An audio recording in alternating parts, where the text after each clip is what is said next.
बिहार में जन स्वराज का भविष्य उज्जवल है और जैसा मुद्दा उठाए हैं मैं इसलिए बोल रहा हूँ क्योंकि 30-35 साल से यही हो रहा है।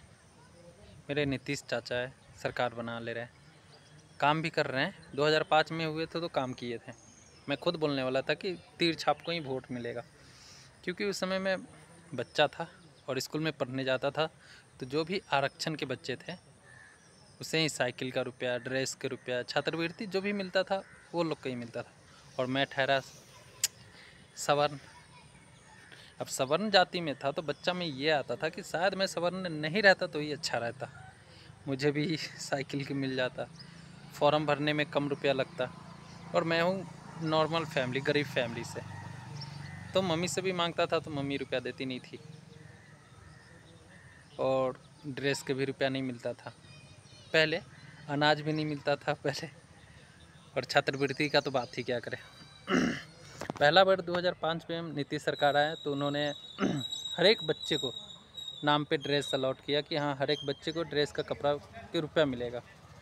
मैं बहुत खुश, मम्मी को बोल के कि हाँ तुम्हें नीतीश कहीं देना है, तीर छाप को देना है, तो पूरा बहुमत के साथ नीतीश अपना सरकार बना पाया था। बहुत खुश थे। फिर उसके बाद 2005 के जीतने के बाद बिजली आया। बिजली भी पहले समझिए कि हफ्ता में कहीं 2-3 घंटा रह जाता था बिजली, वही बहुत था। लेकिन नीतीश जैसे आया, रोड बना, 5 साल में ये सब काम हो गया था। 5 साल छोड़िए, 10 साल भी दे देते हैं। लेकिन इधर जब से कोरोना काल हुआ, मुख्यमंत्री ने कुछ किया ही नहीं। हर एक काम को टाला गया, हर एक चीज़ में, शिक्षा में वही रह गया, पढ़ाई लिखाई वही रह गया। कोरोना में सब अपने राज्य बस भेज के अपने अपने राज्य भाषा को बुलाता था लोग, लेकिन नीतीश वही नहीं कर पाए, कुछ नहीं कर पाए। यहाँ देख रहे हैं पलायन का वही है। नीतीश मानसिक रोगी हो गए हैं। तो इसलिए मैं बोल रहा हूँ कि जन स्वराज सही समय पे पार्टी लॉन्च किए हैं और सही सोच और सही लोगों को जुड़ा पार्टी बनाया है, तो बहुत आदमी वहाँ जुड़ेंगे। और जो भी जुड़ रहे हैं, ऐसा नहीं कि अनपढ़ गवार जुड़ रहे हैं, सब पढ़े लिखे आदमी जुड़ रहे हैं। अभी मनीष भाई जुड़े और भोजपुरी के गुंजन सिंह जुड़ेंगे और पवन सिंह का भी हल्ला है, ताकि वो जुड़े तो अच्छा है। क्योंकि उनका अगर राजनीतिक करियर देखेंगे तो पहले बीजेपी में थे, फिर बीजेपी ने उनको पार्टी दिया आसनसोल से, फिर रिजेक्ट कर लिया। तो उनको कहीं ना कहीं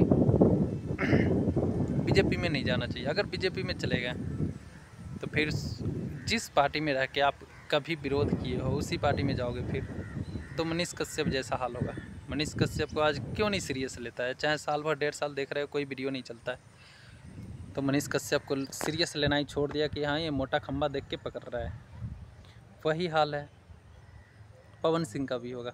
अगर ये बीजेपी ज्वाइन कर लेंगे तो इनको यही, अगर बीजेपी देखिए चेहरा के लिए तो पवन सिंह जाने वाले नहीं। चेहरा तो उनका ब्रांड है, खुद का चेहरा, वैल्यू फेस है, तो उनको जन स्वराज में ही ज्वाइन करना चाहिए। अगर बिहार के भला चाहते हैं तो जन स्वराज में ही आना चाहिए।